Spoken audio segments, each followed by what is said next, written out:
Hey folks, welcome to the Infrastructure Committee. Today we're going to be looking at our approach to the scrutiny of the bill before us. We're going to take some oral evidence from departmental officials on DFI's review of prioritisation of major road projects. There is a written briefing from RIAs on planning and flood risk.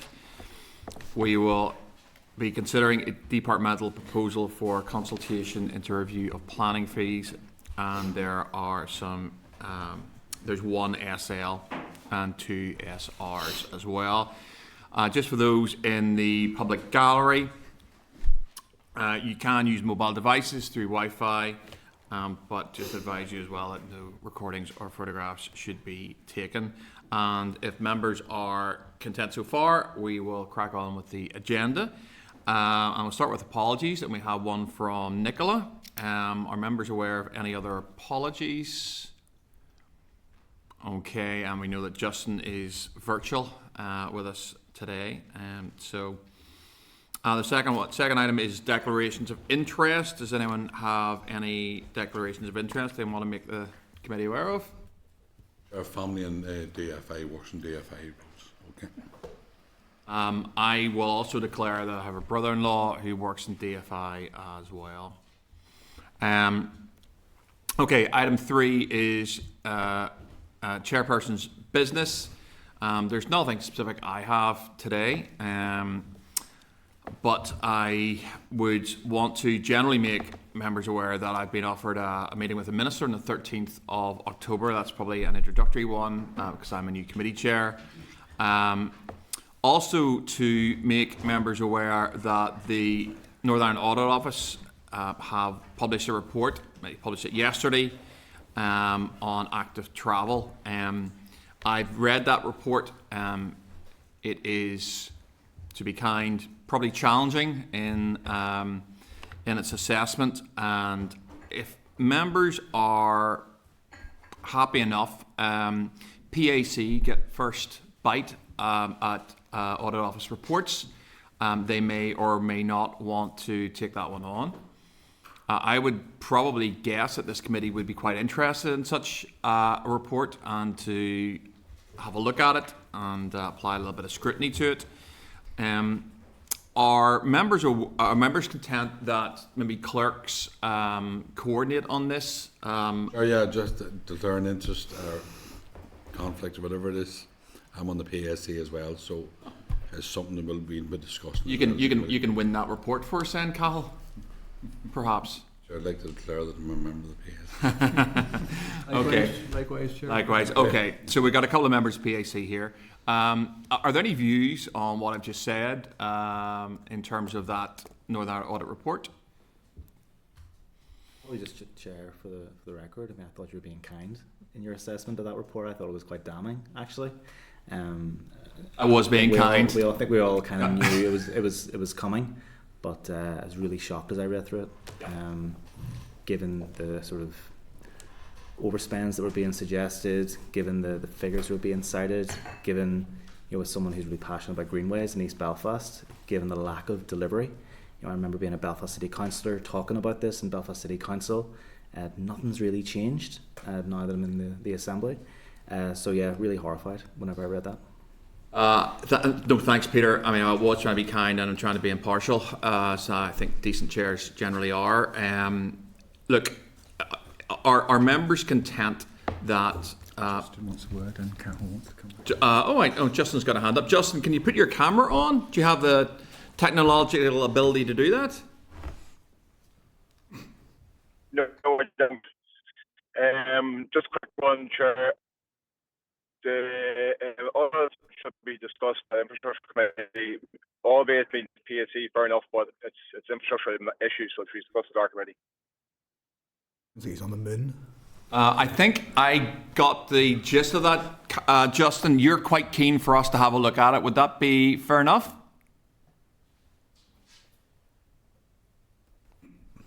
Fair, Chair, thank you. Yeah, we've got a time delay. I think. Yes. I think Justin might be in Vladivostok. Okay, Cathal. To be fair to any member of the PSC, we can't really say it, Chair. We will discuss it ourselves. Yeah. So it is a conflict for us. Yep. So I'm not going to get into who has primacy over it or not. So at the minute, I can just... I understand declare that. it can't. So we will discuss this at our next meeting Yeah. ourselves.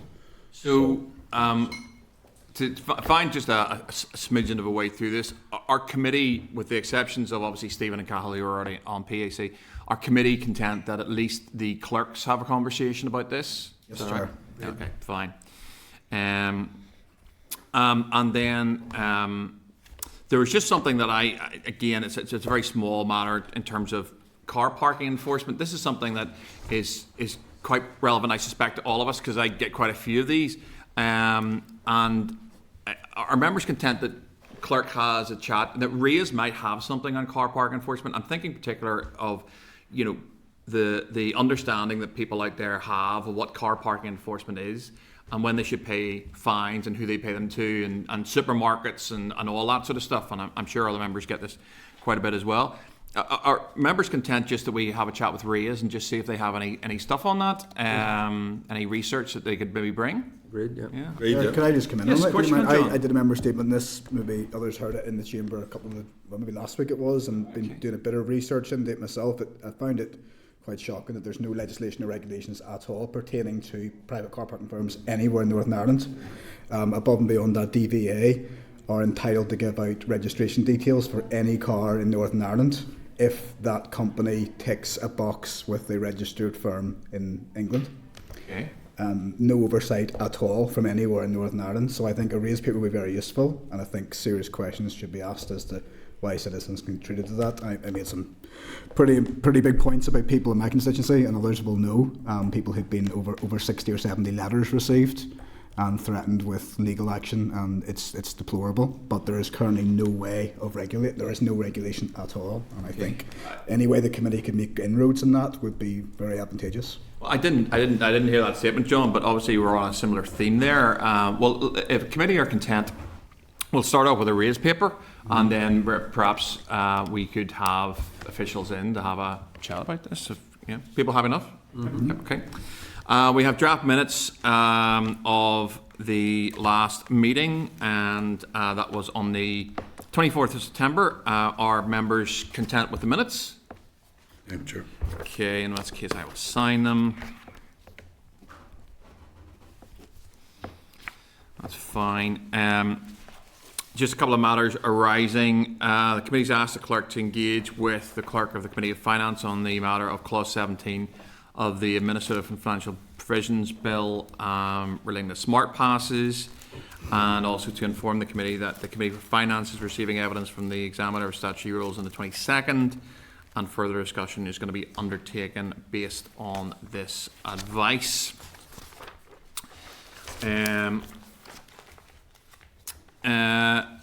Any members have anything else in terms of matters arising?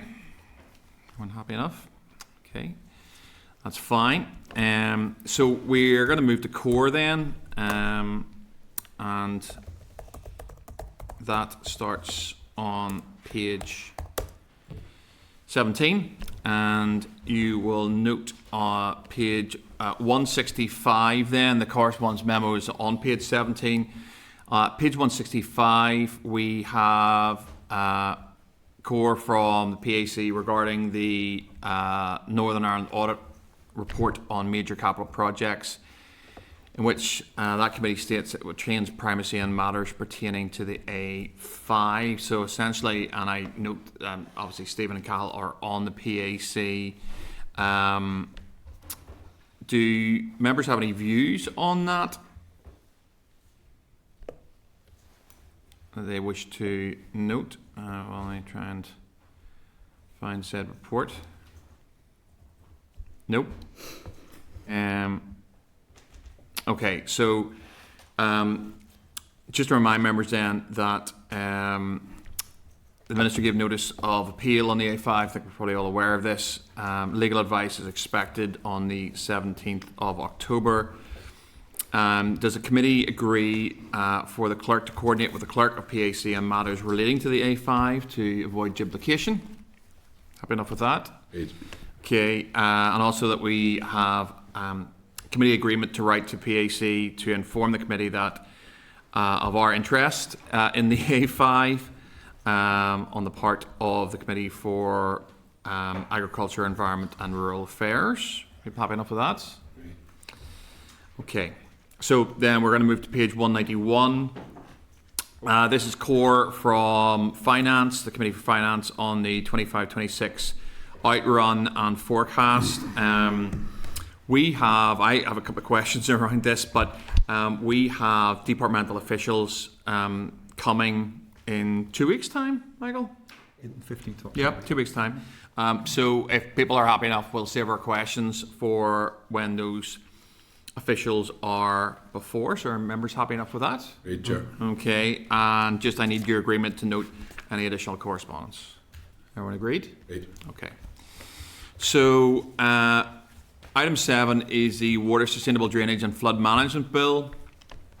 And this is really a chance for us just to consider committee approach on that. And if I ask members to turn to page 331, and I shall do so as well. And what I will need is, in terms of that, a level of agreement in terms of committee approach on it. Essentially, one of the things we have to do is decide how long the committee is going to take to scrutinise this bill, and that is on the provisional timetable. Is on page 334. I will open this up in a minute to members. So essentially, when we set a time on this, and you can see the provisional timings that have been provided there, that is the sort of last date. So we can finish our scrutiny before that date, but we can't finish our scrutiny after it. So if we set a date, for example, I think in this case we are talking about the 3rd of July 2026. So we can, essentially, if we get all this scrutiny done in May, that's absolutely fine, and that we close off scrutiny phase at that point. But we can't overrun whatever date we set ourselves. I'll take members' views on the timetable if anyone has any views on that. Sure. Yes, Are Harry. you satisfied we can get all the work done in time? The clerk happy and content with that? Yes, we draw up the timetable based on the stakeholder list and timescales for a call for evidence and getting responses back from that. But importantly, including a lot of deliberation time for the committee. Yeah. We may feel we don't need as many oral evidence sessions. We could shorten it, and deliberation may be quicker. We'll see when we get the evidence in, but we've given it a fair long time scale just to make sure that everything gets done. Thank you, Michael. So you're happy with the cushion we'll have? Yep. Thank you, Chair. Thank you, Harry. Any other comments, Andrew? Just slightly new to it all. Just noticing the dates there, that sort of you go between the 15th of October and then there's a bit of a gap then into sort of December, but I'm also aware that there's is it the Sustainable Drainage consultation? Does that close? Will that be filled up with any other sort of consultation reports that might affect our deliberations as such, or what's the crack there? So there is that on the SUD systems that's to report before we finish deliberation on the bill. I will liaise with the department to check if there's any more consultations on the way that relates to delegated legislation in the bill. Yeah. But there's none that I'm aware of at the moment. Yeah. Any other views?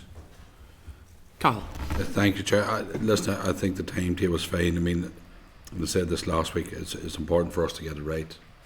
I think it's the people who engage with us, and it's the conversation we have, to be fair. I was to ask the bill office last week, I forgot to say, we are running a piece of work in terms of consultation. Well, not us, but there's a consultation running in terms of support with this bill, and I think that's a good thing to do. Mm-hmm. We just need to tie all that in. But also we've got to allow time in the chamber, because if anybody wants to amend, to have a proper conversation as well. But like I said, Chair, the time frame's fine. It's who we line up, who we get in, who receives the, who presents in front of us, and of all the major stakeholders.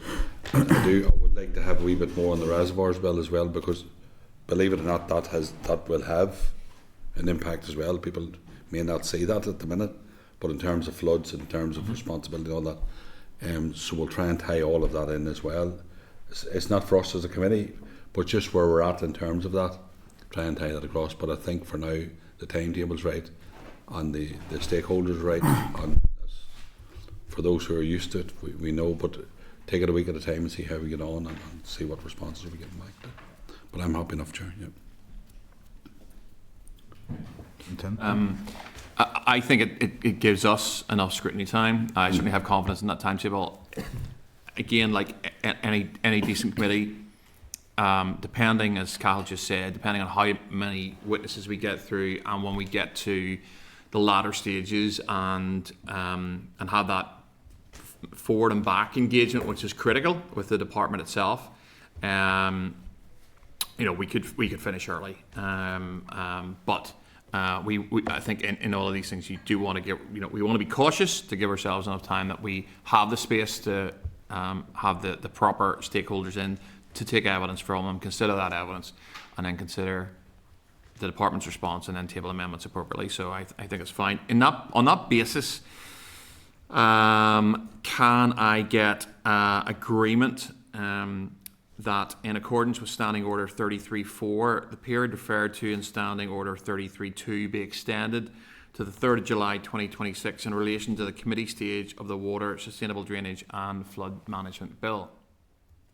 Somebody has to say yes. Yes. Okay. Just confirm as well, Chair, that the committee is in agreement with the proposed committee approach and in agreement with the draft bill timetable. Just, I agree. Thanks. Fine. Okay. Chair, just go ahead, John. one thing, just in terms, maybe we're not on the stakeholder list. Unless my eyes are deceiving me, I think we're missing a council, Mid-Ulster. Good spot, Deputy Chair. Eagle eyes. Yes, we're on page 330. 338. That would be noted. So, I mean, again, on the stakeholder list, as we said last week, if anyone has any amendments to that or any additions, all you've got to do is send me an email and copy it to Michael, or vice versa, and we can get people on it. Andrew? Yeah, no, just a thing we raised about Downpatrick Regeneration Group, and I see as well that there seems to be a column, or a row rather, on resident groups flooding. I think that's a good addition as well. Certainly know it'd be good to get.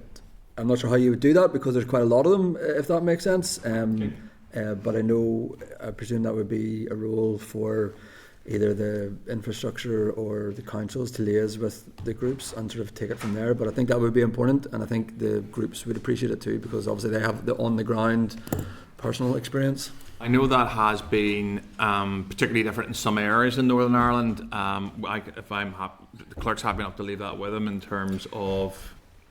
Yes, so Chair, the idea would be that we would look at what members want in terms of the engagement, and then we'd look at the possibilities. So it could be like a round table, it could be a visit to the site, or an event closer to where flooding's taking place. So we'll see what works best for the stakeholders and evidence givers. So there's a possibility, Andrew, certainly you did this in education, either we have an event at 6:30 up here and just invite a whole selection of people who are and we're there at tables, and we take that's entirely possible as well. I think that would be really important. I think it would, and say because we are up here. I mean, there's been plenty of times where the quite rightly so as well, the flood resilient groups, local ones, have been lauded by the department. So I think it would be a reciprocal chance to see what they have to say.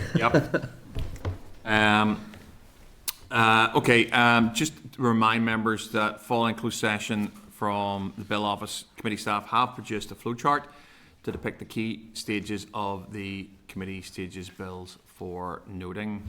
Can I therefore then just get agreement on the draft stakeholder list as noted so far?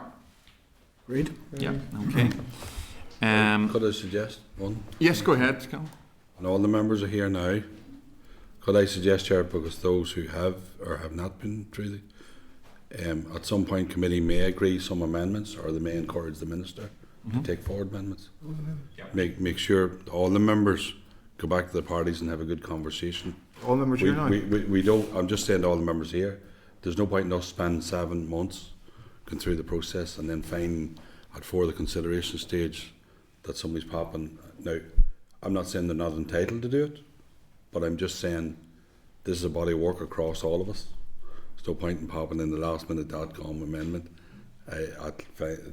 for the consideration stage. And so if we come to agreement at the time on something, sound or not, and if any member wants to say we'll raise it again, 100%, but just say it at the time, because we're going into an intense piece of work which all of us are going to contribute to. So I'm sure that there's enough people here and the parties to bring back that message to the parties. Okay, Chair? No. So any suggestion? Absolutely sound and noted, Cathal.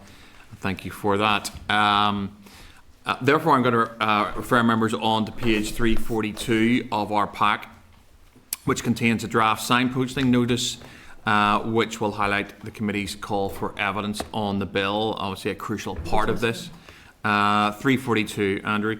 And this will go into the Belfast Telegraph, the Irish News, and the newsletter as well. I think it will also be tweeted, perhaps. Yes, yeah. Via the Assembly website. Via the Assembly website. On page 343, then, just draw your attention to the wording for the that notice for the committee's web page.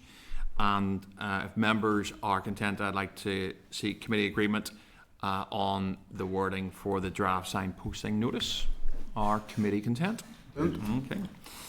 Which takes us on to item 8, the review of prioritisation of major road projects. And we have DFI officials coming in to provide us with some oral evidence.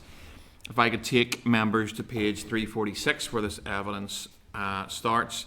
Then on 349 there is some additional written evidence from DFI.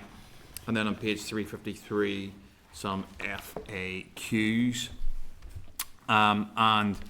If I could welcome Colin and Jonathan, who are from DFI. Sorry, Chair, we just get agreement that we can have it hand-sorted. Our committee happy enough to have this session hand-sorted? Intent. Okay.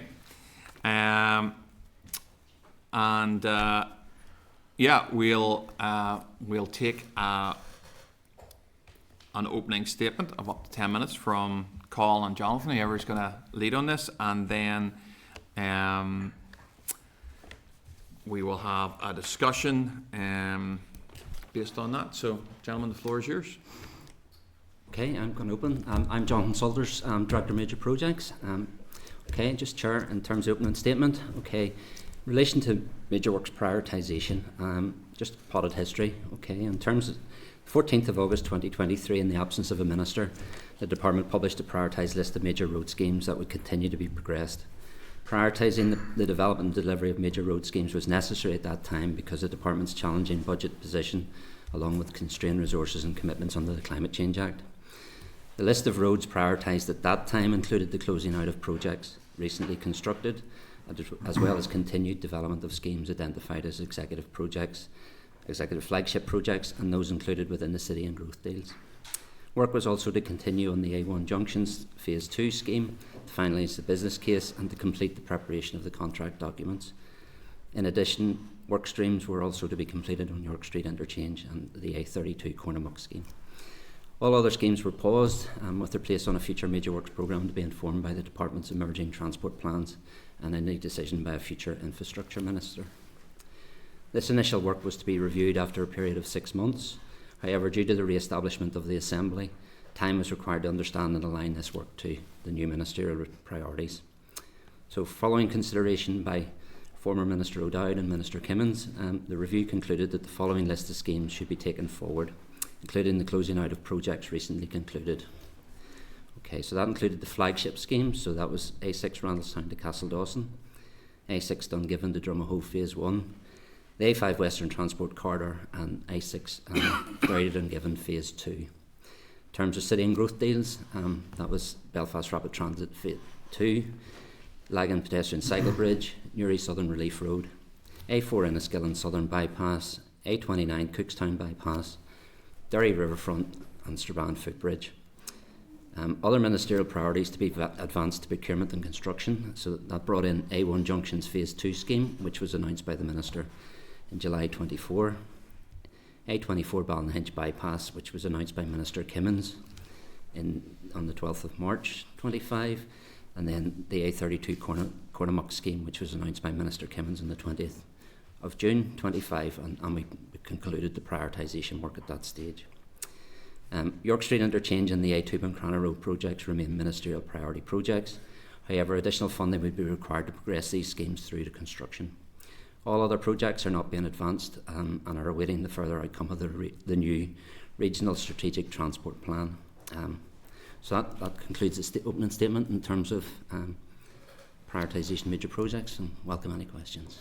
Wow, the fastest statement ever. I was hoping for at least another 3 minutes so I'd have all my questions and ducks in order up here, but thanks for that, Jonathan. And certainly I found it very interesting in terms of the evidence, and also very timely in terms of where we are on major capital and roads. And I'll probably kick off and then I'll go to John, and members may have a range of questions. If I could take you first of all to the FAQs you have, and it was provided as evidence to the committee, and clearly the question there is what is being done by the Department to meet its commitments under the Climate Change Act 2022, and you've highlighted sort of three there, which are switching vehicle fuels, shifting modes, and reducing need to travel as part of that. It struck me that in order to meet the climate change targets, which I think we'll all agree are quite challenging, and I might come on to that in my second or third question, how much confidence do you have that the three things that you've mentioned in that FAQ will deliver what's required? You're specifically mentioning the three schemes in there, BRT2, Lagan Bridge, those No. schemes? No, sorry. Do these guys have this? It says FAQs for DFI website. Prioritization. Chair, I'm happy to jump in on that. Will you take that one? Okay. Do you know what I'm talking about? I do, yes. Okay, great. Absolutely.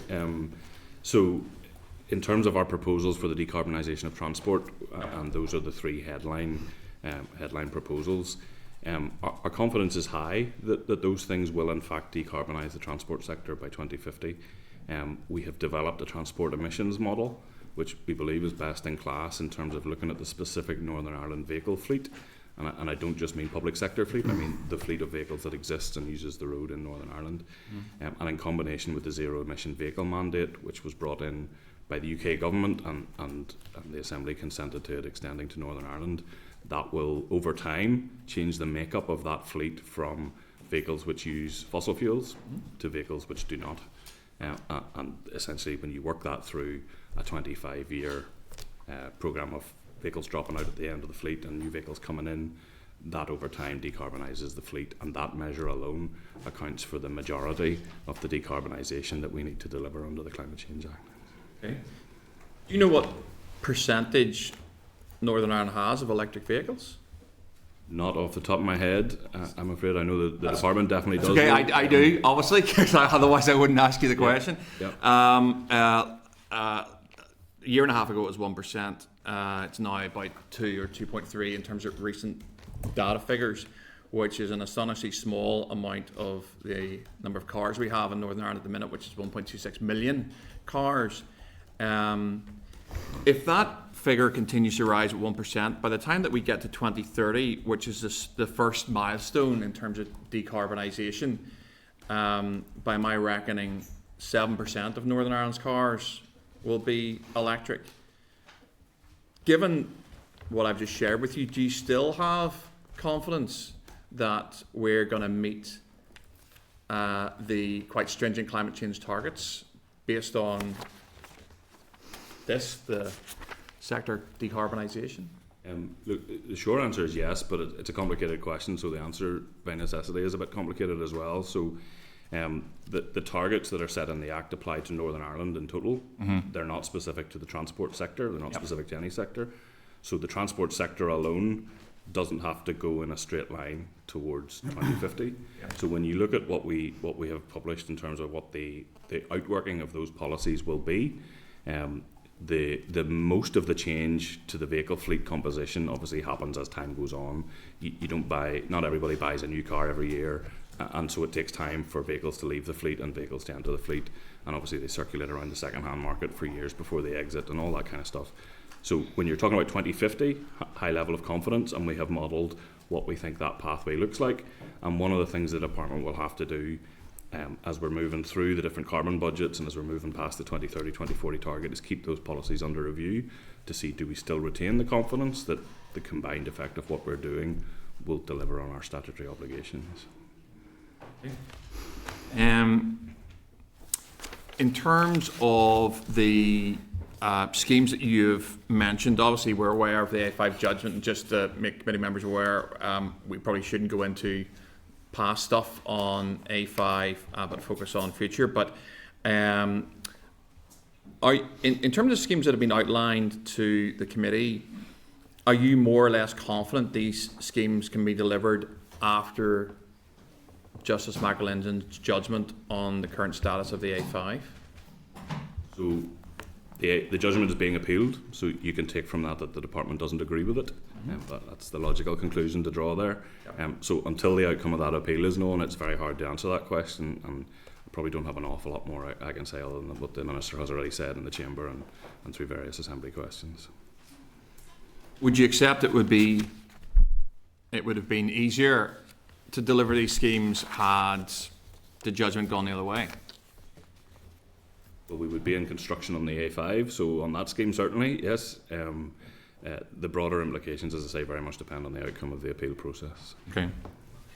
The list of the additional schemes that we have here, parking the A5, which is cited, I think, in this paper at 2.1 billion.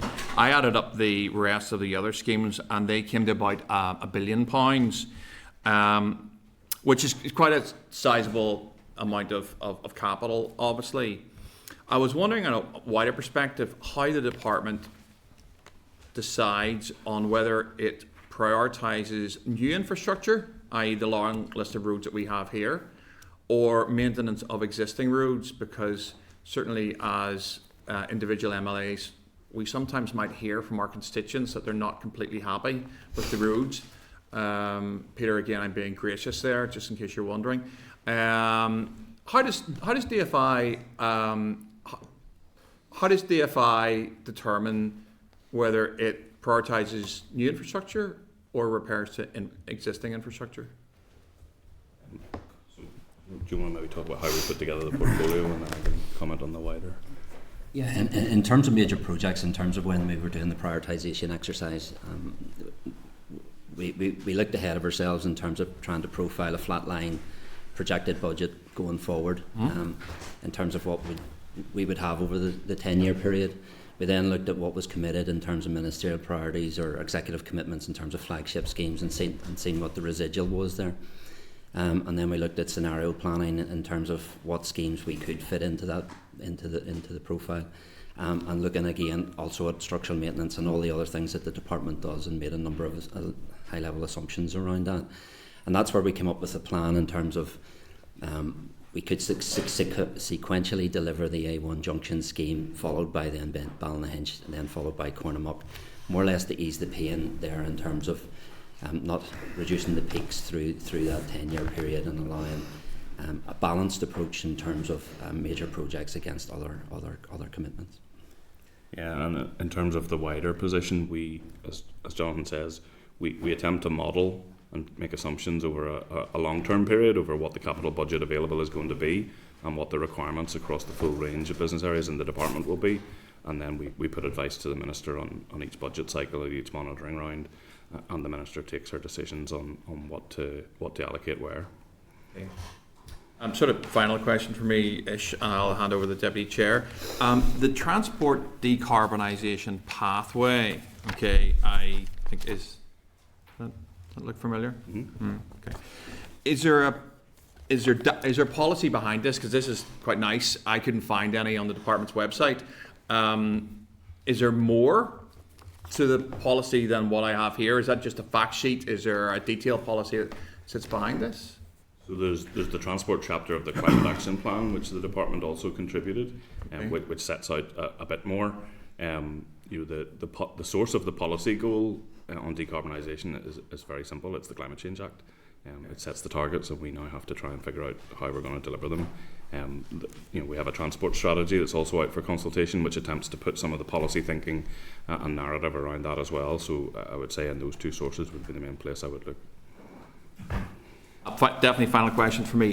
So looking forward, as you mentioned, the Minister has appealed the A5 judgment, and I'm sure he's hoping that the decision will be returned. I would imagine that's the reason for appealing such a decision. Obviously, if it's not overturned, it puts a big question mark on the A5.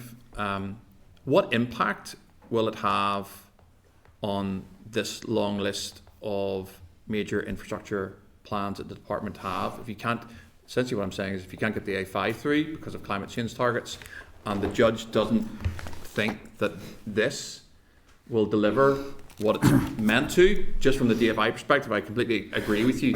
Actually, this is an executive push to try and decarbonise and reduce emissions across all sectors. But what impact will that have if the judgment is not overturned on the list of infrastructure projects we have before us today?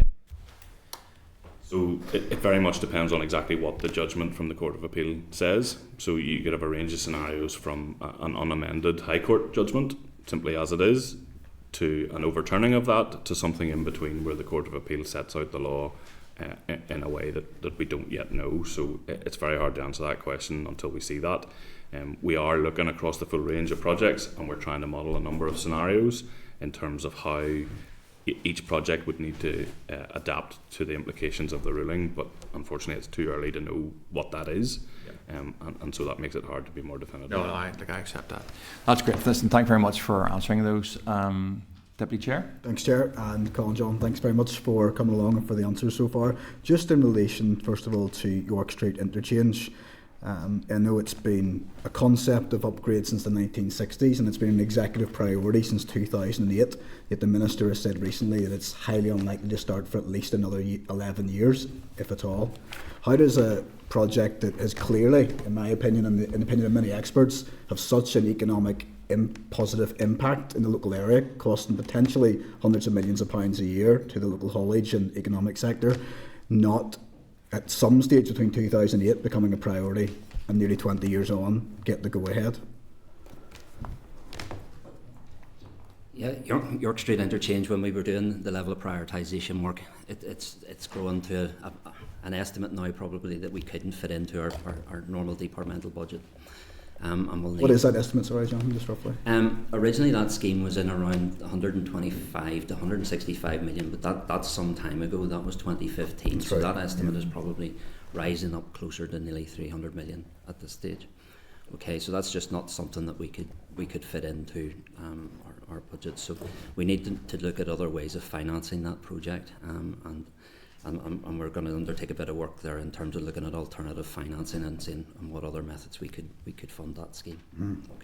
Okay. So with the Minister, I mean, it frustrates me, and I think it frustrates many in the haulage sector, and we've all been stuck at that area, and we all realise what it could unlock in terms of its economic impacts.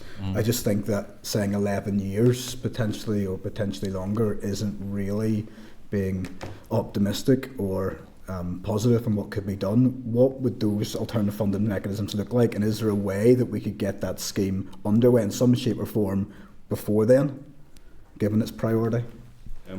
So I think first of all, if I can, I'll just come back to something that you mentioned before in terms of the department's priority for the scheme. So if you recall, we did have this scheme through procurement. And Yeah, unfortunately, we I think had a that's the legal challenge. frustration. And so it was absolutely trying to be delivered. Yeah. Since that point, between a combination of there not being a minister in place and the financial constraint that we're experiencing, that explains why it hasn't moved back to that stage. And we've been doing work on the placemaking and active travel elements of the scheme. To bring it forward, it needs to be funded. So we need confirmation that the funding is available to deliver it. At the stage we're at, we're not ready to finalise the design. We're still working through the placemaking and active travel elements that we were asked to do by previous minister. And once we get that to the point where it would be ready to go, it would have to go back through the statutory processes, so that the previous public inquiry would no longer hold. It was too long ago. Yeah. Essentially, too much has changed. So that accounts for a development phase that has yet to complete, that is years long, and then you're into a year and a half procurement, and then a multi-year delivery program. So that's where the 11 years comes from. Yes. And getting it to a point where we have a settled design would be the next stage from a delivery perspective. Okay. I don't know how accurate my figures are. I just read them from various contributors. What is the department's economic impact assessment of what the Oak Street interchange could save per year and unlock? Has that been looked at to date? Or I'm sure it's a movable feast, but there must be. It'll be in the business case. I don't have it in front of me. Yeah, it had a reasonably high BCR back in the day. We would obviously need to review the estimate, do some detailed work on that, and look at the benefit to cost ratio on that scheme. We would still envisage that to be a good BCR. In terms of journey time savings and all the other benefits that scheme derives. I know there are some in the sector saying that it's costing over £1 billion a year to the local economy by not doing it, which is quite a vast sum of money. And if we're looking at investing to save, and I know it's something that's thrown around, hard to do that if the money's not there, but that impact could be vast, and it would be, I think, hugely advantageous to see it done as quickly as possible. I know how constrained things are, though. Just moving on to the active travel budget, I'm sure you tuned in last week when we had representatives in from the Minerals Products Association. The first thing is, in terms of road maintenance, I described the situation that we have a lot of cyclists using the roads and a lot of runners, and therefore are actively travelling. How much of that active travel budget is able to be redefined towards capital works of resurfacing and roads maintenance, potentially, given that? Is that being looked at, and is that project now underway? So we have defined what we mean by active travel, in part because of the Climate Change Act and the obligation to spend 10% of the transport budget on active travel. So to do that, we had to first define what's our working definition going to be. So it absolutely includes footpaths and facilities for pedestrians. And recognising that, as you say, cyclists use the road as well. We don't allocate any resurfacing of roads to active travel, but we do allocate some of our footpath spend and our structural maintenance of footpaths to active travel, just for that reason. So it's something we're very mindful of. We have the statutory obligation in the Climate Change Act, and we're very mindful of the need to grow our spend on active travel, but at the same time ensure that we're delivering value for money when we do that. And so we've been putting a lot of effort into growing our capability, our capacity to meet that target. And ultimately we're still in a 1-year budget cycle, so we don't have any certainty about future years and what the budget will be, and therefore what the share of each element might need to be. But we would have an understanding of what we think the requirement is, and that's the starting point for putting advice to the minister on the budget. So the fact that a percentage of the active travel budget can go on roads maintenance, but yet the overwhelming majority of cyclists are on roads, a significant portion of runners are on roads, equestrian is on roads, it could be argued by many that it could open up that funding pot to it. Is that something that can be done if there was a mind to do so, and what would it take for that to happen? So the question is, what's legitimately badged as active travel? I think is it and you could argue what I'm saying is active travel. And people can have different views on that. So we include things that are of benefit for walking, wheeling, cycling, and other forms of active travel. I need to check if equestrian is included in our definition. I'm not sure, just off the top of my head. There are different definitions used in most jurisdictions, unfortunately. So, look. Is it a legitimate thing to badge as active travel is one question. I'm not sure that that's the constraint. there isn't a special pot of money that exists for active travel. It has to come out of the same pot of money It's that just everything ring-fenced comes out though of. for it, yes, so it might not So be spent. we have the 10% statutory duty, Yes. and we're very mindful of that, and we have a plan to grow what we spend to deliver that. Mm-hmm. But it doesn't come with any ring-fenced money from the Department of Finance. There's no extra money. Yeah. It's literally 10% of what's already being spent on transport, and by definition, money that is spent on active travel isn't spent on other areas of the transport budget, so it doesn't mean an overall growth in spending on transport. It simply is a reprofiling of that money, and that's where the Minister has to take very difficult decisions at times on what to allocate to which area of the work. Okay. Just final, Chair, if I may then. When we heard from the Milk Products Association last week, there was serious concerns about the constraint on roads maintenance, and we're talking here about major capital projects, but they were arguing it's hard to justify spending tens of millions or hundreds of millions on new schemes when we can't even have what we hold.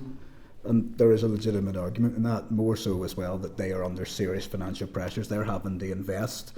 How sympathetic are you to their case? How concerned are you for the long-term sustainability and viability of those companies? And what more can be done to support them and give them the assurances they need when it comes to roads maintenance budgets? So very, very sympathetic to the case for additional funding for road maintenance, as you would expect. We know that from a structural maintenance perspective, we should be spending somewhere in the region of 190 to 200 million a year in today's prices to maintain the network in a satisfactory state. And this year the opening allocation was 68 million. And it's not a surprise to me that puts pressure on our suppliers. I've met Gordon Best and some of his members, and we've discussed that. And look, obviously it's going to have a pressure on them if we're not able to put the same money through our contracts into works that they would then deliver, and we recognise that, and we're mindful of that, and the Minister also is mindful of that, and will continue to bid at every opportunity for additional funding in order to attempt to put additional works and additional orders out. We have our range of pressures. It's not a new thing for the committee to hear from me, but the Minister is mindful of that and will continue to bid for the additional funds. On the question of the balance between building new and maintaining old, most of our major capital project from a roads perspective is actually executive level schemes, so it's ring fenced money, and it isn't available to our Minister to reallocate it between a particular bypass scheme or a new dual carriageway towards structural maintenance, so that the Minister has to work within the non-ring fenced element of the budget, which then also is where active travel and street lights and other things would come in. And just as a subsection to that last question, I think I asked you this before, Colin, but I've head like a sieve. Hope I give you the same answer. Potentially. We're spending around 60 to 68 million pounds a year. We should be spending between 120 and 140, give or take, roughly. I would more. Our initial target would be to try and spend 120 to 140 on the growth to 200. Yes. What is the cost each year of not spending that? Is a quantitative survey being done on the deterioration of the roads by not spending the money, and then how does that rolling effect get worse and worse each year as a number? That's what I really want to get my head around, the cost of not doing what we need to do. So we analyse the condition of the network every year, and there are now road condition statistics published as official statistics by NISRA, and so we've now got 2 years of those on the department's website, and I would encourage you to look at those in terms of what they say. Logic tells you that if you don't maintain an asset, it deteriorates over time, and roads are no different. So we would expect that if we're not able to fund maintenance to the required level, that the condition overall of the network would deteriorate. And we believe that's partly what we are seeing in terms of that condition. There's no question that investing at the right time is better value for money than trying to patch everything later in the day. But if you don't have the cash, you can't. And so what we try and do with our policies and our approach is ensure that we strike the best achievable balance in terms of repairing defects that are the most severe or the most safety critical or whatever the particular issue is. And maintaining resource to deal with unplanned expenditure and winter storms and emergencies and so on. Well, we're effectively running to stand still when it comes to maintaining the road in terms of not putting in what needs to be done each year. We shouldn't expect the condition to stay still if we're not able to resource it to the required level. Thank you, gents. Thanks, Chair. Thanks, John. Okay, Harry. Okay, thank you very much, Chair. Colin Johnson, good to see you in committee today. First of all, I'd like to say I very much welcomed Minister Liz Kimmon's decision back in March, putting the Ballynahinch bypass back on the priority list. I know you have down that you want to start the A1 February 26 and then the Ballynahinch bypass coming in maybe spring 28. Of course, I would have rather it was the other way around. They were doing the Ballynahinch bypass first, but obviously safety, road safety, I can understand comes first. Considering the amount of money getting spent on this project, down 50 to 60 million, I'm sure you know the figures, and this past few years there's been very little money spent out that direction. So I think, you know, it is warranted and very much welcome. My question would be, the A5 decision, would that in any way impact this project starting in 2028? Thank you. I think similar to my answer to the chair, depending on the judgment in the appeal case, it could. Unfortunately, until we know what that judgment is and we know what the settled legal position is, it's hard to be specific. What I would say is there is time for the Ballynahinch bypass to cope with a range of scenarios, given where it sits in our schedule. And these problems you feel can be ironed out in that time frame then? Once we know what the problems are, then I'd be able to answer that question a bit better. But you know, as the Minister has said, very mindful of the potential for implications across all of the projects. Her commitment to the delivery of the schemes hasn't changed as a result of the judgment, and so our task as officials will be to work out what the delivery strategy needs to be. Okay, thank you, Chair. Thank you, Harry. Stephen. Thank you, Chair. Thank you, gentlemen. Good to see you again. Just picking up on some of the points, as you know, last week the Mineral Products Association, they were deeply concerned around we're now halfway through the financial year and almost all of the road maintenance budget is gone. Is there any hope in the October monitoring round? And also, you know, with that in mind, do you think we are getting closer? I know we've talked about this quite a number of times, Colin, yourself, around, you know, getting beyond the limited level of service that we're now almost 10 years on from. So the Minister stands ready to bid as soon as the Finance Minister calls an October monitoring round. I'm not aware if that has been formally engaged yet by the Department of Finance, but DFI is ready when it is. And we'll continue to bid for structural maintenance. Our limited service primarily applies to our essential maintenance activity, which is funded out of resource budget. And on that scale, this year's resource budget allows us to try and look for ways to improve on the limited service standard. Now, it's not as simple as we're taking the bar from here to there as a result, but we're looking for targeted ways in a risk-based way to use some of that extra resource funding that's available this year for activity that would be of benefit. So, for example, things like gully cleaning ahead of the winter and ahead of the weather that we expect, we're able to fully fund winter service and so on at the start of the year without having to worry just as much about monitoring rounds, and so that's a positive thing, certainly. Yeah, and as you know, section officers are at this stage are left with little or nothing, going forward for the rest of this financial year, which is a significant challenge. And as you say, with the winter pressures coming in on top, which will impact negatively on our road surface conditions as well. Appreciate the impact on other infrastructure projects, and I'm sure following the judgment, Chair, we can get a meeting arranged swiftly. Would be very important, I think, on the impact of the A5, where it's going to go, and the major impact on so many road infrastructure schemes and even beyond infrastructure schemes. So we'll look forward to that. Just in terms of issues came up before around recruitment, and retention and vacancy rates and so on within the department, and how that impacts onto this particular section. Is there any updates on that from when last met here? So partly because of the resource budget now being a little healthier, our primary constraint is supply of available staff. So we're working very hard with the Department of Finance and NICSHR around their ability to support the delivery of recruitment competitions. We have been able to bring in all the supply that is available this year. So we have run a number of competitions for for a number of different grades within the organisation, and we've been able to bring people in. Unfortunately, the age profile of our workforce means that we're essentially standing still, having run very fast to do so. So it remains an area of focus and something that we continue to be concerned about, and I expect that to continue for the next 5 to 6 to 7 years, just as I say, looking at the age profile of our existing workforce and trying to make some reasonable assumptions about when people might retire or leave the department. Okay. Final point, just in terms of the new regional transport plan, is there any time frame around that, or does that depend on councils with LDPs and so on? So the regional plan wouldn't be just as dependent on LDPs. Obviously, there's a relevance there, and there is a connection to the local plans. We are working on a new regional plan, and we're looking at the transport strategy and moving it through the consultation and finalisation process to give that a solid basis.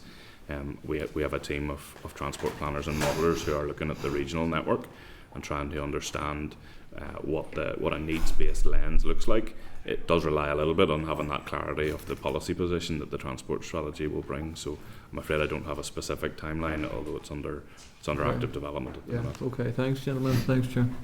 Thanks, Stephen. Andrew. Thank you, Chair. I suppose I mean, there's a lot of, it's difficult not to get sort of honed into the local areas, if that makes sense, and the ones that we are sort of more closely attached to. But I suppose, like, what are the guarantees that, shovels are going to hit the ground in a lot of these projects? Because obviously, I mean, someone over there alluded to the York Street since the 60s, certainly Ballinhinch bypasses like that too. I mean, and all the challenges that are going around at the minute, they're all well known. So that's really the point. When are we going to see shovels hitting the ground in some of these things? What guarantees? Yeah, I think the A5 judgment is key here in terms of progressing schemes. We currently have 3 schemes in procurement at this point in time, as well. So we do have Enniskillen bypass, tenders are back being assessed on that. Because of the A5 judgment, we're having to take a wee bit of further legal advice on that before we can proceed. A1 Junctions is just finished the pre-qualification stage and be moving to the tender stage.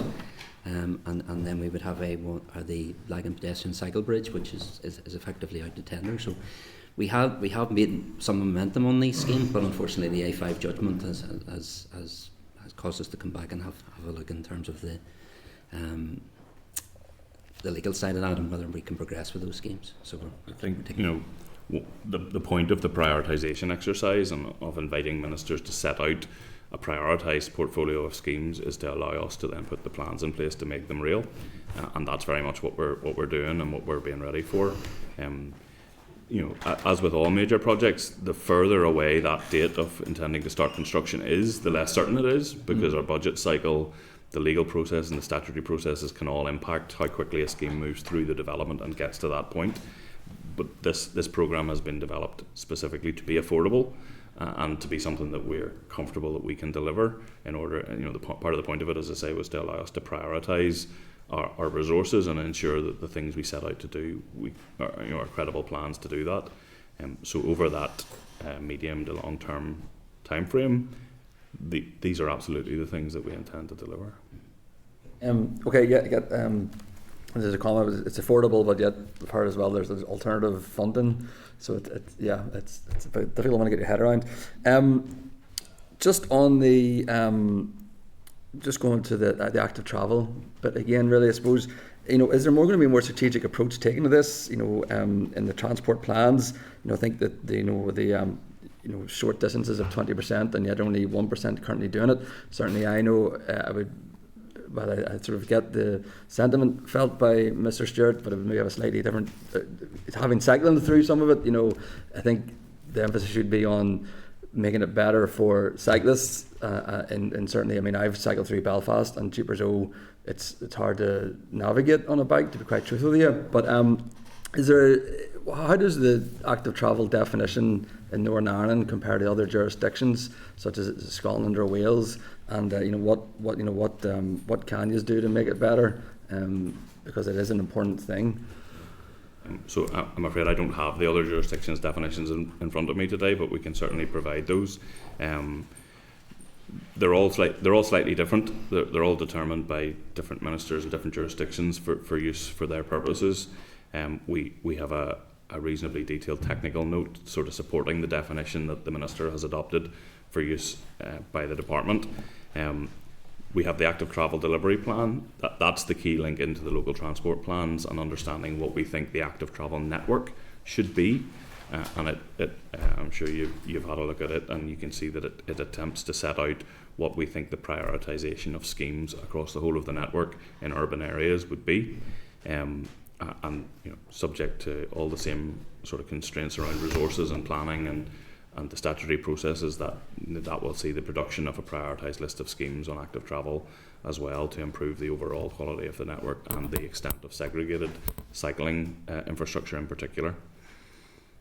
And just again, there's a lot of good points been touched on already, but again, it's how does the lifespan of the new projects? I mean, how much is there saving in that?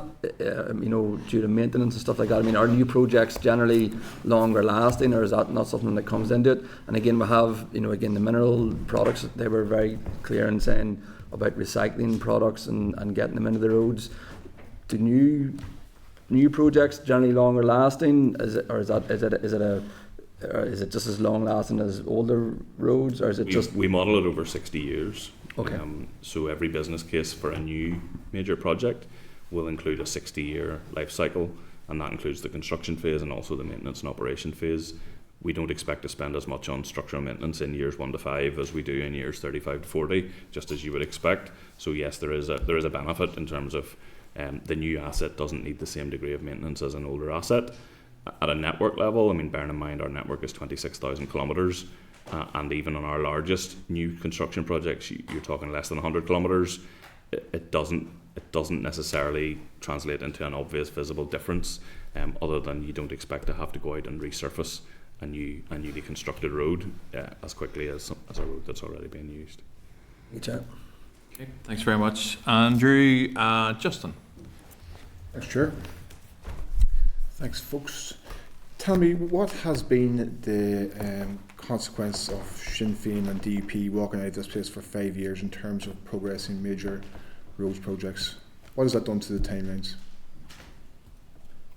So in the absence of the institutions, the department didn't have all of the powers that would normally be available when a minister is in office, and that had an impact on a number of schemes in terms of their ability to progress. That's probably all I can really say about that. So timelines wise, A5 obviously has another road block now. How much has it been delayed because Sinn Féin and the DUP walked out of this place?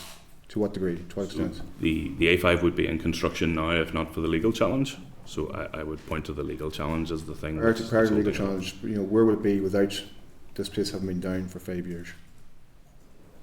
So look, as I say, anything that required a minister to take a decision that wasn't available under the executive formation, I can't remember the name of the act that empowered senior officials to take decisions in the absence of ministers, anything that couldn't be done, obviously couldn't be done. Again, if we had a working assembly for those 5 years, would there be a possibility that we would now be looking at maybe a completion of the A5 project? I'm not sure I would have anything that I could base that on. Okay, what's your view on the fact that the roads maintenance budget is allocated by section as opposed to by need? So it is allocated by need in part. There's a number of factors that we look at. We recognise the need for the structural integrity of the road to be protected. That's one of the primary things that we use to decide which schemes progress. To be clear, though, there are more schemes that we would like to progress than we are ever able to progress. So in that context, we also are mindful of the need that all parts of the network need to be in an operable condition. And it's not the case that we simply take the money and divide it up by the number of section offices, nor is it the case that we spend all the money in one place simply because there is need there, because there is need everywhere. Okay. In terms of what the Mineral Products Association said last week, that we could have had the first carbon neutral dual carriageway if proper procedures had been followed. set aside the carbon neutral piece. What proper procedures were not followed? So I can't ignore the existence of the High Court judgment, which sets out a number of ways in which the judge felt that the decision wasn't lawful. Aside from that, I'm not clear in my mind exactly what was referred to in the evidence that the committee received last week. The department believes that the decision it took was robust and evidence-based and lawful, and that's part of the reason that the judgment is being appealed. But you have to respect the judgment itself, which found that it wasn't. And if that stands after the appeal, the department will have to take account of that. Okay, I don't want to probe that issue too strongly because obviously there is an ongoing court process. In terms of timelines, you have 2 projects there. A1, great to hear that's on pre-qual, it's past pre-qual, going to tender. What's the implications of the A5 judgment on the A1 progressing at this point? Well, it hasn't gone to tender yet at this stage. We still have to issue the ITT document, so we're taking further advice in relation to moving that scheme forward at this stage. So further like advice the A5 judgment is based on the A5 judgment? So until we know what the Court of Appeal's positions, the Court of Appeal will set out what the law is in a way that the High Court judgment we're hoping will be changed. As I say, that's the logical definition of an appeal, is that that's what you want to happen. We need to see what the Court of Appeal says, and unfortunately, until we know what the settled law, the settled legal position is, the interpretation of the law as it applies to the project, it's difficult to know exactly what that means for other projects. So we're dealing with an unholy mess in terms of roads constructions based on the F5 project and the legal challenge, which has held up all roads, all progress in major roads projects. I wouldn't use those words. But is that the reality? Are all major roads projects being held up by the F5 judgment? So all of the projects are at very different stages of their life cycle. Some activities can proceed and some development work is ongoing. We're not downing the pen on all the other projects. If you're on A1 project, if you're talking about going to tender but cannot go to tender because you're waiting on a judgment from the A5, the Minister hasn't decided not to go to tender, so that decision is still ahead of us on whether or not to proceed to tender. We're still doing some of the preparatory work, and that includes considering a range of scenarios for the outcome of the A5 appeal. But is that decision based on that decision not to go for tender yet, that delayed decision to go to tender, is that based on the F5 scenario situation? No, there has been no delayed decision or non-decision to go to tender. It's just not at that stage in the process yet.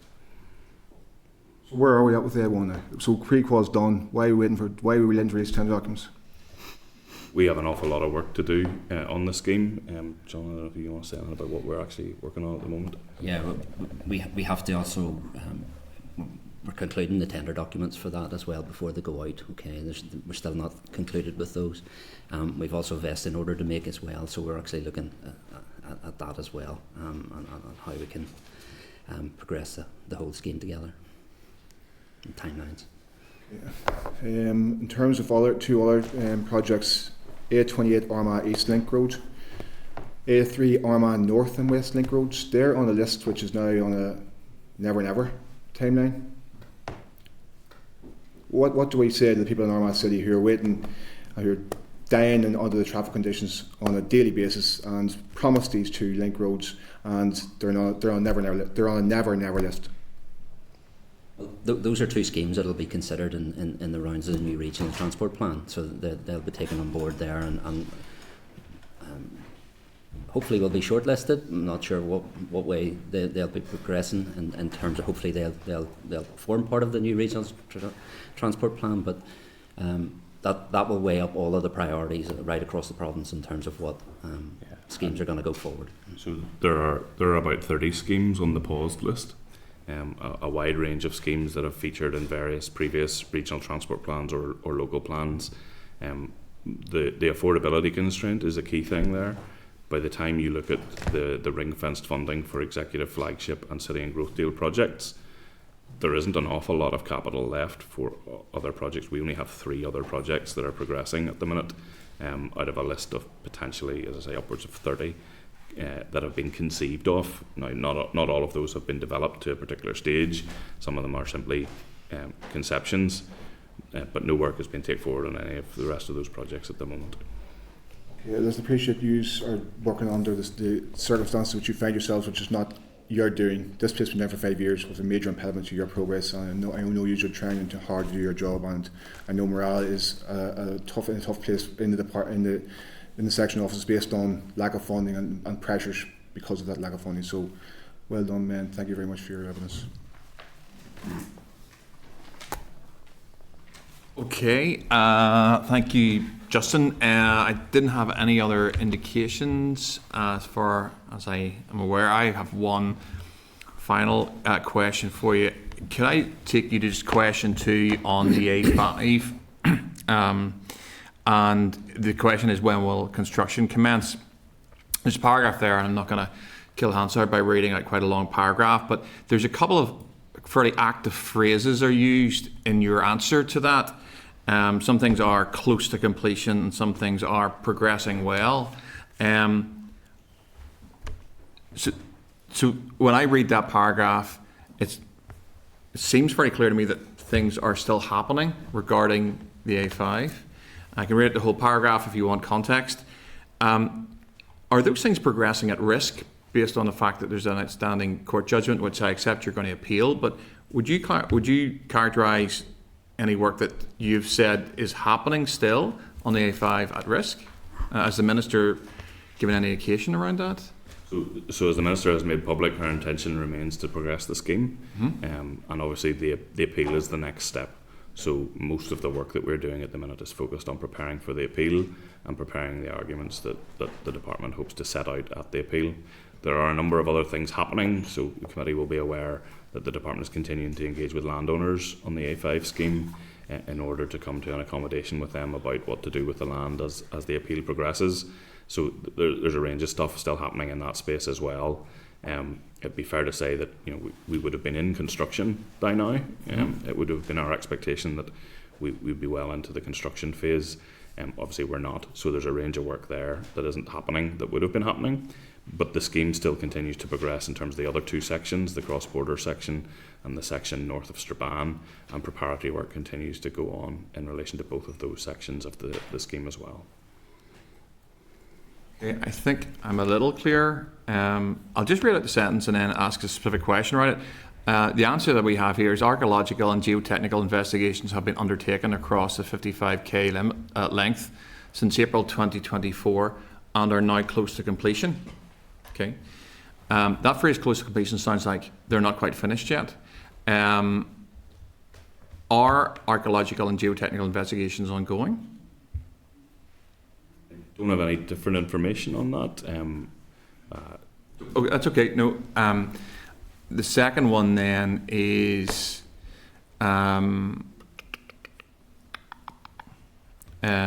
advanced forms in the form of site clearance, fencing and setting up of compounds and site mobilisation commenced during January and are progressing well. So is there ongoing work in terms of site clearance, fencing, compound, site mobilisation? No, I don't believe so. One of the effects of the judgment was that the vesting order no longer had effect, so it's not our land. The land reverts to the original landowners, and we're not able to do that. What we're seeking to do is enter into licence agreements with landowners where we could continue to maintain some of the advanced works in situ to avoid the cost of removing and then potentially reinstating them subject to the outcome of the appeal. Okay, now like I understand the call, I just make the very soft point that it reads very much like, and this is evidence I think from DFI, is it? Do you have a date on that evidence, Chair? The A5 position obviously changes. Yeah, no, I accept that, but June 25. Okay. So pre-judgment, I suspect, and that explains the potential issue. That's fine. Okay. Listen, thanks. Thank you very much. Never easy coming before committee, but thank you for your time and thank you for your answers today. Very much. Thanks, Dan. Thank you.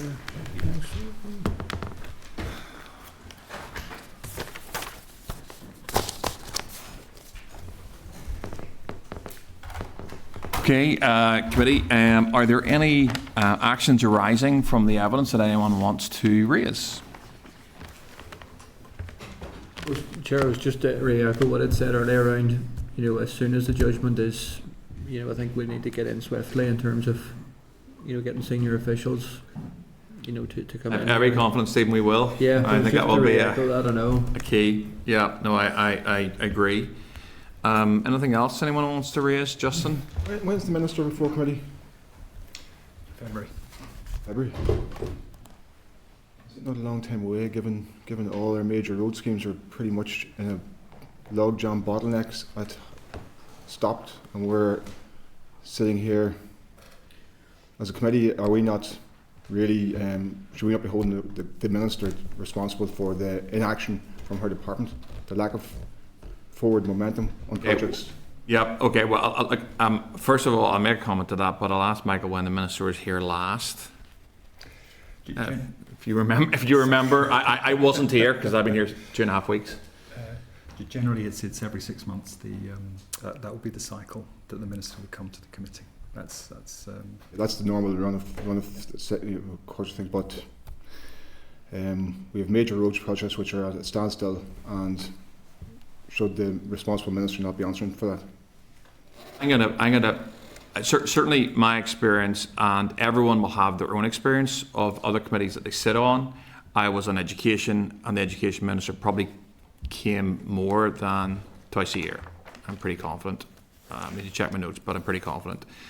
To be fair to the committee, I'll take any views that people have on the point that Justin made, rather than me steering it.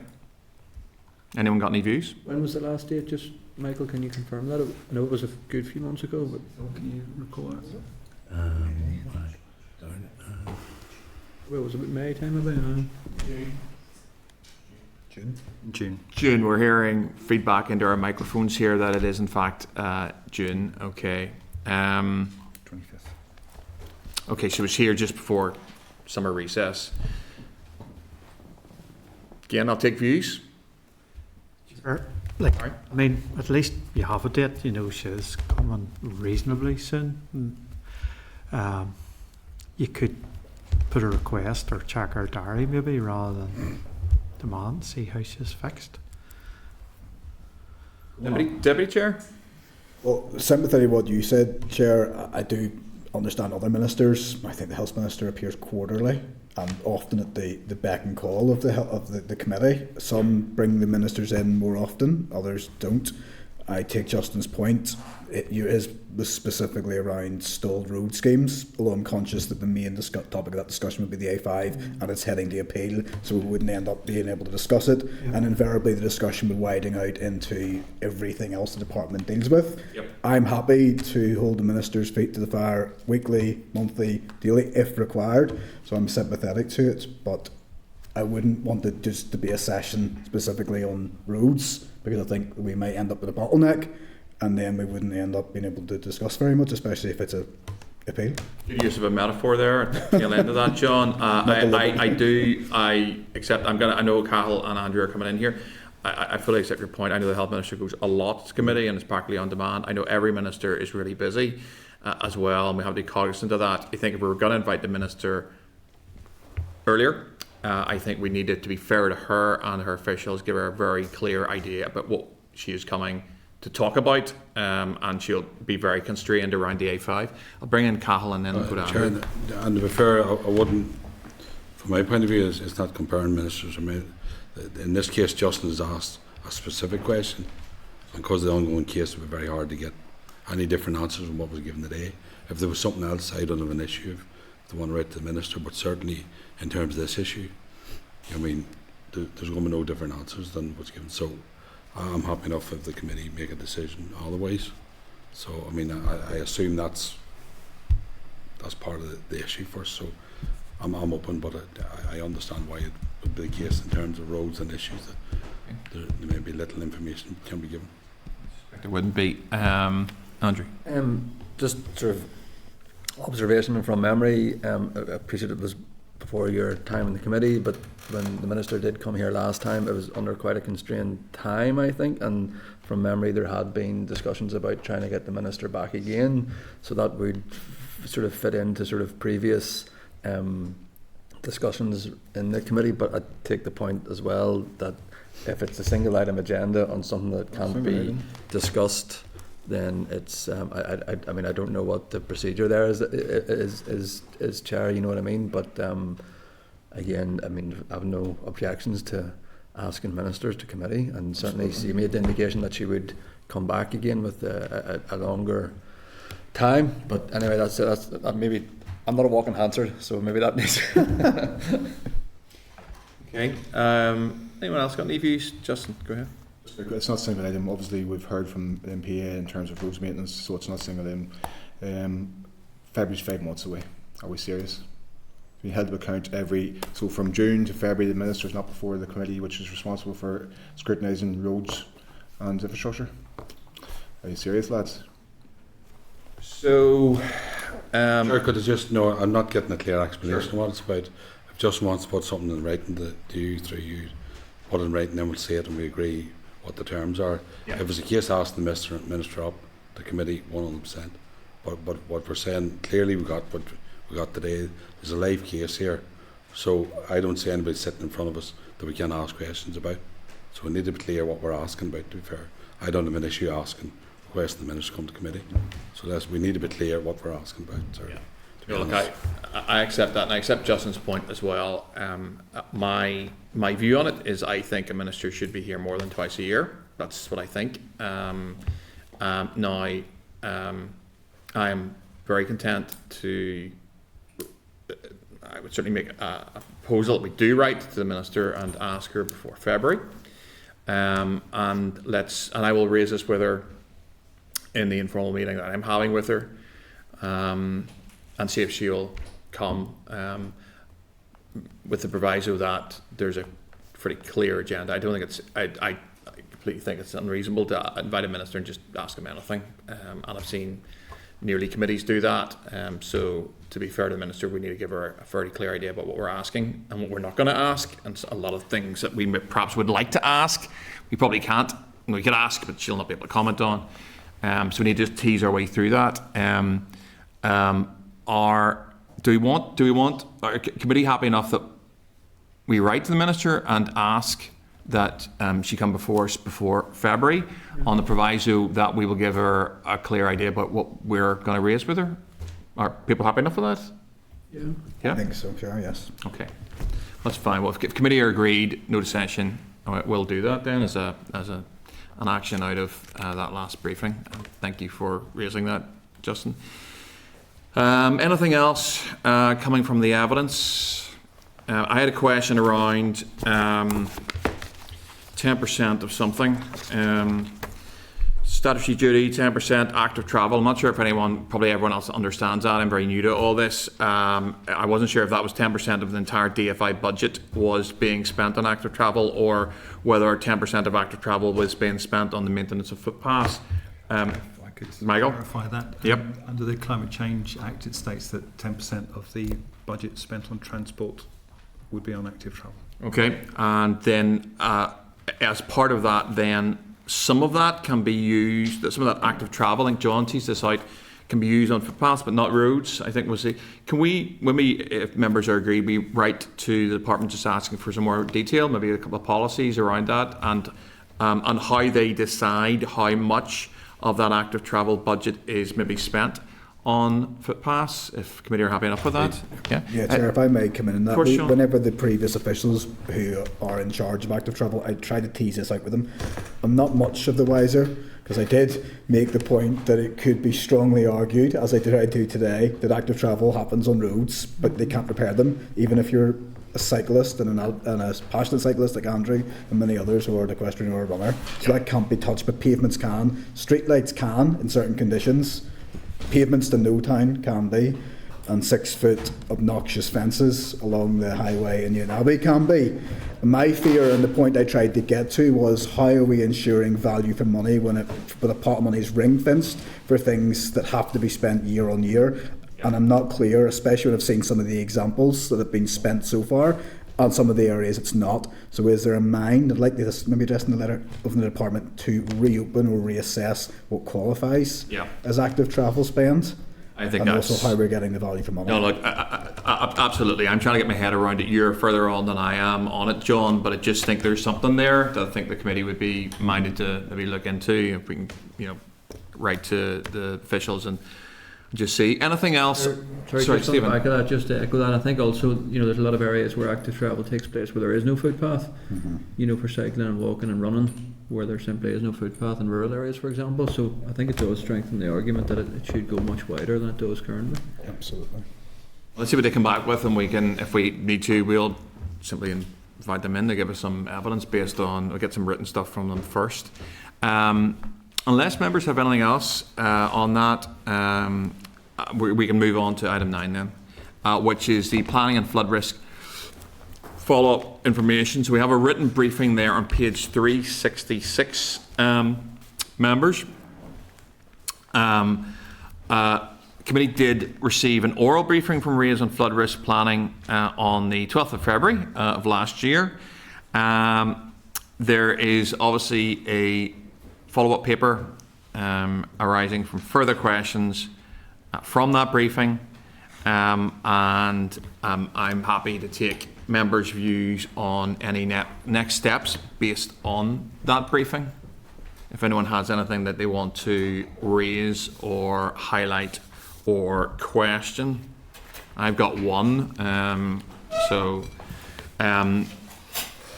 It's on page 10 of the guidance, on paragraph 2.8. It says DFI is updating its climate change technical guidance on flood risk. From this, all flood maps will be updated. It's planned that this will be completed in 2026.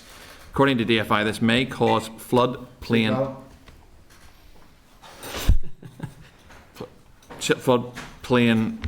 outlines to increase, with impacts on development land availability and the scale of future flood alleviation projects.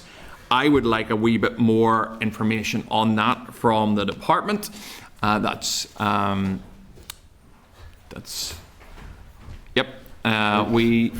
a lot of movement, but the core 5 is still here. For those who may be watching in, there is another thing that some members have to go to. So they've noted already to me that they have to leave, but as long as we keep 5, we'll be okay. So I'd like some more information just from DFI on that point, that they've said it may cause floodplain outlines to increase. Maybe we get a view from DFI on that. Has anyone got anything else on that RAISE information that they want to raise? Not at this stage, Chair. No, I think okay. You still have. That is fine. So we're content to move on then, if no one's got anything else there, which is the one point that I had. To item 10, which is a review of planning fees and the public consultation. So we are now at page 403, which is a cover letter from the department, and 407, which is the consultation document. The committee has received oral evidence from a range of stakeholders who have expressed concerns over the timescales for planning applications. Usually we will receive oral evidence from officials once a consultation is closed and the responses have been analysed. I am happy to take members' views on scheduling oral evidence in the forward work programme from departmental officials once a consultation has closed and responses have been analysed. Are we content to let this complete and then schedule oral evidence, or does anyone have any suggestions as to how to handle this other than what I've suggested? Or members? Content, I think there are questions coming out of it, but I think it's probably just we've got the information, we've read it presumably, and we'll let it settle until we have evidence then. Is that that's... Yep. So if members are content, then we will schedule oral evidence from departmental officials once a consultation has closed. Justin? Sure, just in terms of parking charges, forgive me, planning charges, okay? Yeah. We see a big full-page piece in the Irish News today showing that timelines around planning applications are doubling. So how on one hand can we say planning charges, raise them, but on the other hand we're saying, but by the way, your timeline for your application being processed is going to be doubled or beyond doubled. People are going to say, pull the other one, folks. I think there is, I'm not sure if you want a response from me. I'm not sure if there's a direct question in there. I mean, I think probably committee colleagues would understand that there are very specific issues that are arising in planning that are spiralling out of some of the things that this committee is considering around sewage and wastewater infrastructure and negative conditioning and a whole range of things there. So, you know, that is a situation we face into. It's not acceptable, and it's our job to scrutinise what the reasons for that and hold people to account for it. Would be my simple response. I'm not sure there was a question there. Are you suggesting anything, Justin, or making a statement there? It's a statement, but also it needs to be questioned. Somebody needs to answer for that. I think, again, back to how important it is that we have the Minister here before us to answer questions on these fronts. Okay. Well, we are going to write to the Minister. We'll see if she's going to come any earlier to committee, if that's okay. So our members agreed on point 10 then? Somebody needs to say yes or nod at me. Brilliant. Okay, so 11 is the first of the, as an SL. The U5390 Churchill Jonesborough Abandonment Order Northern Ireland from pages 426 to 428. The rule is subject to negative resolution. The rule will abandon an area of 21 square metres of superseded road at Churchill Jonesborough, located at a point 62 metres northeast of its junction with Churchill Road. The property at number 18 Churchill Road, Jonesborough, was acquired by the department in 2004 in order to facilitate the construction of the A1N1 link road. The property along the land at this location has been declared surplus to the department's requirements. However, it contains a small portion of the superseded road at Churchill which requires it to be abandoned before disposal can proceed. Following the abandonment, the land will be disposed of in accordance with the statutory procedures for the disposal of government-owned land. Do members have any issues they want to raise, Justin? Yes, major concerns with this one. My constituent is a neighbouring property.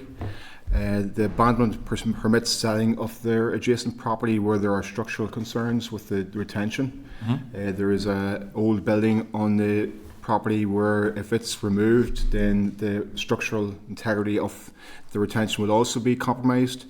The house owned by the department is, I think, 200 years old, and that's obviously going to create compromises for my constituent there's an elderly lady residing here who's vulnerable and who is worried beyond belief, and her family are worried beyond belief about the consequences of this abandonment. Also, the map that's before us is it's confusing because it shows a road that's not there in reality. So there are a number of concerns around this SL, and I just think that we shouldn't proceed until those concerns have been addressed for the well-being of my constituents. Okay. Michael, how do we take this forward? There's a number of ways we could do it, Chair. One is to invite officials in if the committee has agreed to answer those questions in particular, or we could write to the department and raising your concerns. So it's how the committee wishes to do that as a committee, mm-hmm. or the committee may decline to do so and wish the local MLA to take it on. But because it's before the committee, perhaps the committee members would like to take an action here. It's a committee, folks. Has anyone got a view on this? Harry? It would seem like writing would be maybe a more sensible approach without bringing in officials, but obviously Justin would have to be content. I'm happy with that. I'm totally happy with that, yeah. I mean, it's Dustin's constituents, so Yeah. happy to be collegiate in this one, you know, yeah. as best we can. Okay, well, let's write. Content. Sorry. So, Chair, just to clarify what we're specifically writing about, is it to ask departmental officials what engagement they've had with local residents With the around residents, this particularly SR1? adjacent residents who are very concerned about the structural integrity of the neighbouring property, and where that access will permit sale of that neighbouring property, and or the abandonment will permit sale of the neighbouring property, and then they are very concerned about the structural integrity of their home. So where are they, Justin? They're here. They're here. Okay, that's the action we're going to take on that one, and we will no doubt see it again, I would imagine. Number 12. So there are 3 SRs that are not subject to Assembly proceedings and are not requiring to be laid. These are on pages 430 to 439 of the meeting pack and are the following. SR 2025 bar 152, the Parking and Waiting Restrictions Belfast Amendment Order 2025. SR 2025 bar 153, the Loading Bays on Roads Amendment Number 2 Order Northern Ireland 2025. And SR 2025 bar 157, the Road Speed Limit Number 3 Order Northern Ireland 2025. Just need to remind members that the committee noted the proposals for the SRs at its meeting on the 10th of September, and are members content to note the statutory rules? Content. Brilliant. Okay. Which takes us to the forward work programme. If I can take members to page 441, you will see it there. At this point in time, I'm certainly content with it. Do members have any view or anything they want to raise, or are we content to note? And I'm sure this will be starting to get populated as we go. But anyone want to raise anything, or are we content to agreement to proceed with it as is? We did note, Chair. Okay. That's fine. That takes us to 14, which is AOB. Does anyone have any AOB they want to raise? No. Nope. Which takes us to 15, which is the date, time, and location of next meeting. I need your agreement that the next meeting take place at 10 a.m. on Wednesday, the 8th of October, in room 29 at Parliament Buildings. Great. Okay. We can adjourn the meeting. Committee Room 29. Sound.